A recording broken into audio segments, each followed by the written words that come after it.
Declaration of Independence, a Constitution, or a Bill of Rights, there were people in this room. The people who served here ultimately dreamed of what a new nation, unlike anything the world had ever seen, could be.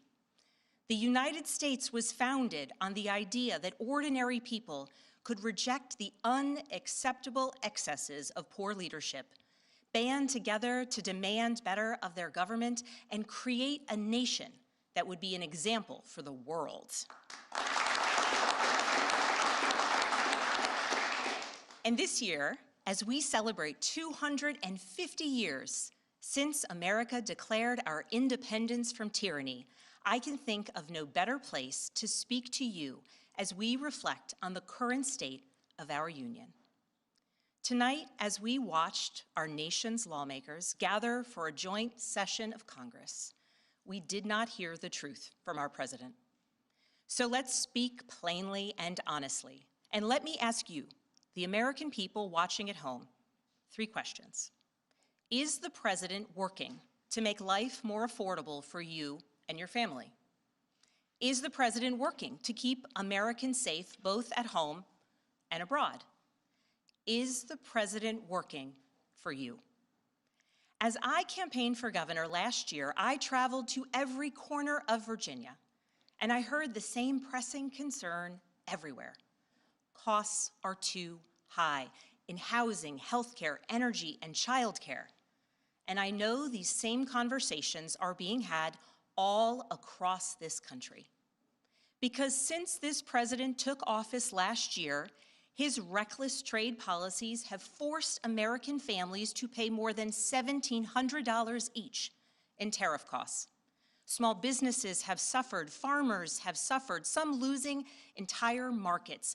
Everyday Americans are paying the price. And even though the Supreme Court struck these tariffs down 4 days ago, the damage to us, the American people, has already been done. Meanwhile, the president is planning for new tariffs, another massive tax hike on you and your family.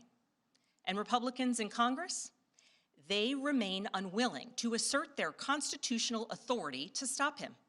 They're making your life harder. They're making your life more expensive. They're even making it more difficult to see a doctor. Rural health clinics in Virginia and across the country are already closing their doors thanks to the so-called One Big Beautiful Bill, championed by the president and Republicans in Congress. And tonight, the president celebrated this law, the one threatening rural hospitals, stripping healthcare from millions of Americans and driving up costs in energy and housing, all while cutting food programs for hungry kids.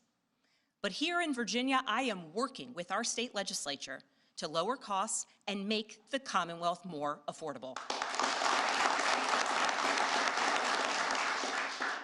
And it's not just me. Democrats across the country are laser focused on affordability in our nation's capital and in state capitals and communities across America. In the most innovative and exceptional nation in the history of the world, Americans deserve to know that their leaders are focused on addressing the problems that keep them up at night. Problems that dictate where you live, whether you can afford to start a business or whether you have to skip a prescription in order to buy groceries. So I'll ask again, is the president working to make life more affordable for you and your family? We all know the answer is no. I grew up in a house of service. My mother was a nurse, and my father was a career law enforcement officer.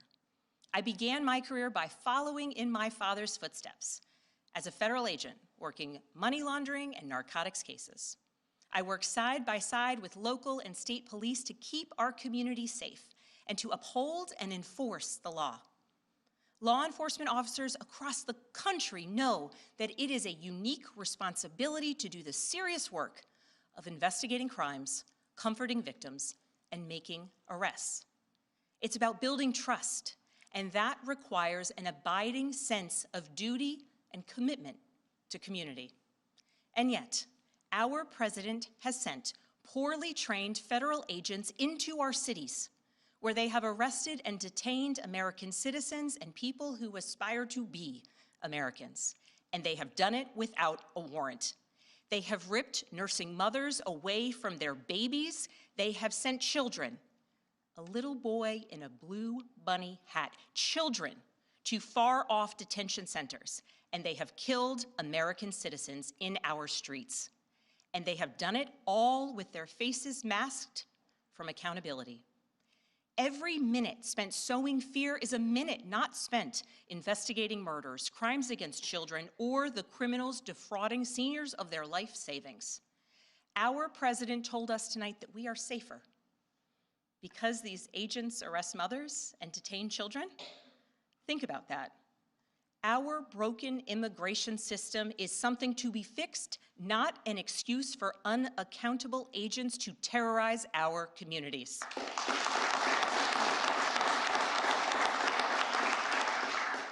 After working in law enforcement, I continued my career of service as a CIA officer, working undercover to protect the United States and our allies from global threats, terrorism, nuclear weapons, and the aggression of adversarial nations around the globe.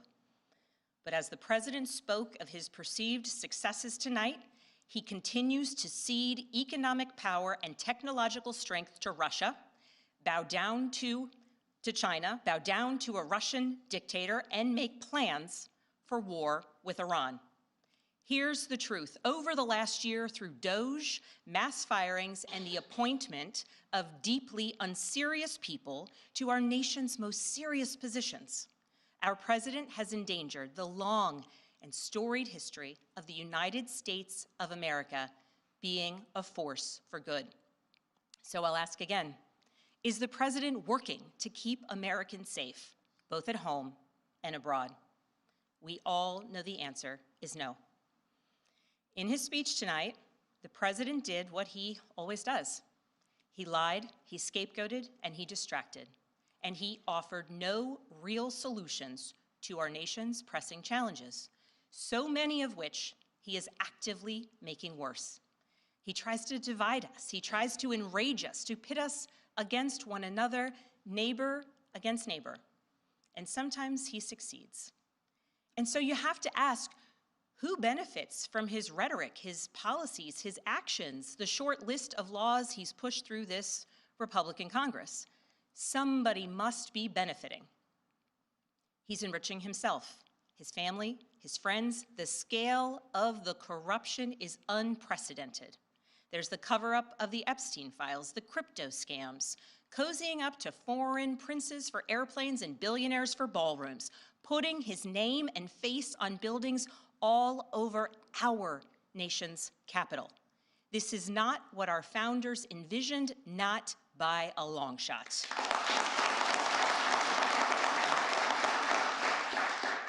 So I'll ask again, is the president working for you? We all know the answer is no. But here's the special thing about America. On our 250th anniversary, we know better than any nation what is possible when ordinary citizens, like those who once dreamed right here in this room, reject the unacceptable and demand more of their government. We see it in the determination of students organizing school walkouts all across the country, whose voices are becoming so powerful that the governor of Texas seeks to silence them. We see it in the bravery of Americans in Minnesota standing up for their communities, from peacefully protesting in sub-zero temperatures to carpooling children to school so that their immigrant parents are not ripped away from them in the parking lot. As a mother of 3 school-aged daughters, I am inspired by their bravery, but I am sickened that it is necessary. And Americans across the country are taking action. They are going to the ballot box to reject this chaos. With their votes, they are writing a new story, a more hopeful story. In November, I won my election by 15 points.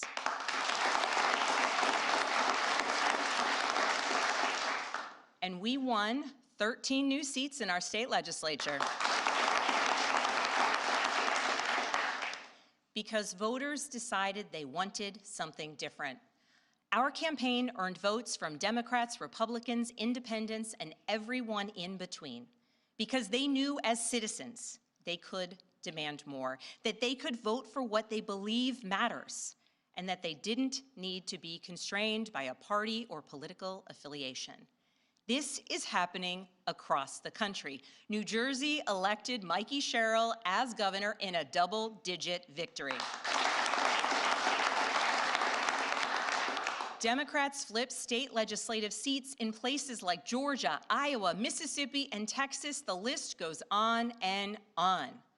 Ordinary Americans are stepping up to run in the spirit of our forefathers. They are running to demand more and to do more for their neighbors and communities. I know the story well.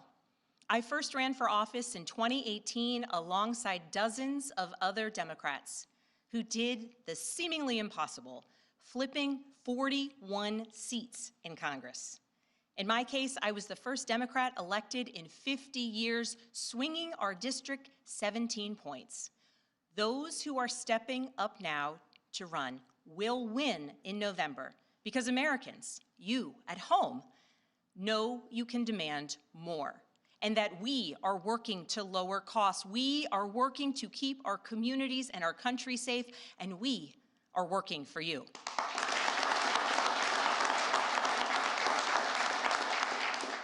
In his farewell address, George Washington warned us about the possibility of, quote, cunning, ambitious, and unprincipled men rising to power.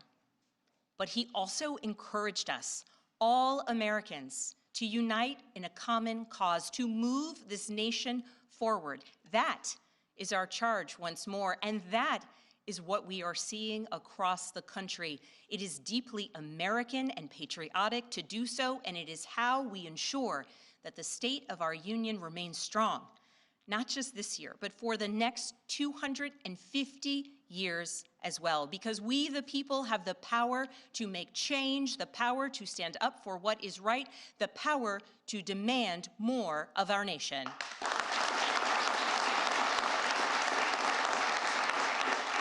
May God bless the Commonwealth of Virginia, and may God bless the United States of America.